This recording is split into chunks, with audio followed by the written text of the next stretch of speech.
নমস্কার বন্ধুরা, আমি পবিত্রা।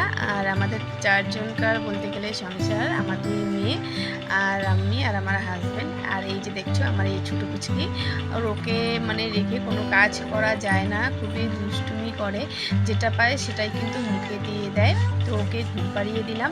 আর ওকে ঘুম পাড়িয়ে দেওয়া মানেই হচ্ছে তোমার রাজ্যটাকে জয় করে নেওয়া। যতটুকু টাইম আর কি ঘুমোয় ততটুকুর মধ্যে আমার সমস্ত কাজ কমপ্লিট করতে হয়। আর যদি উঠে যায় তাহলে তো কাজই হয়ে গেল, তখন হয়তো অর্ধেক রান্না রেখে দিয়ে ওকে নিতে হয়। আর সবসময় ভয়ে ভয়ে থাকতে হয়, কারণ পাশের রুমে শোয়াই ওকে।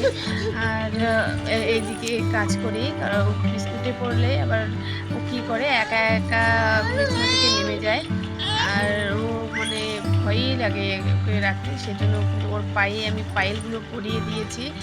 আর বেশি করে ঝুমকো দেওয়া হয়েছে, যেন শব্দতে বুঝতে পারি যে ও উঠে পড়েছে। তো এইদিকে রান্নাটা বসিয়ে দিলাম, মানে ভাতটা প্রথমে চাপিয়ে দিলাম। আর ওর বাবা ডাল আর ডিম সিদ্ধটা করে গিয়েছে। আর আমি কিন্তু এখন সবজিগুলো সব কেটে রান্না করে দেবো। আর হচ্ছে বড় মেয়ে যে বিছানার কি অবস্থা করে রেখেছে, বই সমস্ত ছড়িয়ে ছিটিয়ে রেখেছে। তো যেহেতু ঘুমিয়ে পড়েছে, মানে আমার কি করতে হয়, এই যে দম বন্ধ করে বলতে গেলে এইভাবে যেভাবে স্পিড দেই না, সেইভাবে স্পিডেই মানে সব কিছু কাজ করে নিতে হয়। না করলেই আর কি করতে হয়, একদম চুপচাপ করে কাজ করতে হয়, যেন একটুকুও সারা শব্দ না হয়।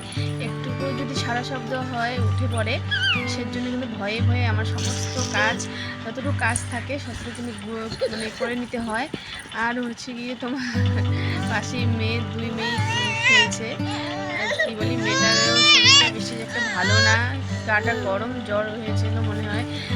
কী আর করবো, এদিকে তো রাত্রে গরম লাগে, আবার ফ্যানটা বন্ধ করলেও এদিকে যদি সারা রাত ফ্যান দিই তাহলে ছোটো পুচকির এবার ঠান্ডা লেগে যায়, মনে হয় ঠান্ডা লেগে গেছে, সেজন্য জ্বর এসেছে একটু। তো ওকে প্যারাসিটামল খাইয়ে দিলাম, খাইয়ে দিয়ে ওর জন্য ওকে ভাত খাইয়ে দিলাম, কিন্তু ভাত আর মানে মুখেই নিল না, খুবই কান্নাকাটি করছে। তো যাই হোক, এদিকে কিন্তু আমার সমস্ত কাজ হয়ে গেল, বিছানা তোলা। আর ওই ঘরের সমস্ত কাজ আগেই করে নিয়েছি, আর এই ঘরটা বাকি ছিল। আর এদিকে দেখো, এই সেপটা আমি যত গুছিয়ে রাখি গোছানোই থাকে না, কি আর বলবো, মানে এসে এখানে বসবে, লাফালাফি করবে, এরকম করেই কিন্তু এটার অবস্থা খুবই খারাপ করে দেয়। আর হচ্ছে তোমার বর নিয়ে এসেছিলো একটু ভেন্ডি আর 2টো পটল, তোমার মুসুর ডাল আর ডিম আজকে রান্না হবে। আর ছোটো মেয়েকে ডাল আর ডিমই খাইয়ে দিয়েছিলাম। কি করবো, ওকে মানে এইভাবেই একটু করে ফিরিয়ে ফিরিয়ে খাওয়ার দিই খিচুড়ি। আর সবসময় খিচুড়িটা খেতেও চায় না, কারণ 1 দিন 2 দিন খিচুড়ি খেলে পরের দিন মুখেই নিতে চায় না। তাই একটুখানি আমরা যেগুলো খাই, ডাক্তার ওকে ওগুলোই খাওয়াতে বলেছিল, তাই আমি ওই একটু ডালের গাঢ়টা আর একটু ডিমের কুসুম চটকি ওকে খাইয়ে দিলাম। আর এদিকে কিন্তু তাড়াতাড়ি করে করে নিচ্ছি। আর এদিকে ভাতটাও হয়ে গেছে, তো ভাতের মাঠটা গালিয়ে নিব আজকের জন্য। এতটুকুই, বেশি কিছু মানে বেশি করলাম না, কারণ তোমাদের কেমন জানি লাগে জানি না। তো যতটুকুই পারলাম ততটুকুই তোমাদের সঙ্গে শেয়ার করলাম। এদিকে আমার ভাতটা কিন্তু হয়ে গেছে, ভাতের ফ্যানটা গালিয়ে নিয়ে আমি সবজিগুলো বসিয়ে দেবো। আজকের জন্য এতটুকুই। আর আমার ভিডিওটা যদি আপনাদের ভালো লাগে তাহলে লাইক, একটা গঠনমূলক কমেন্ট করবেন আর শেয়ার করে দেবেন।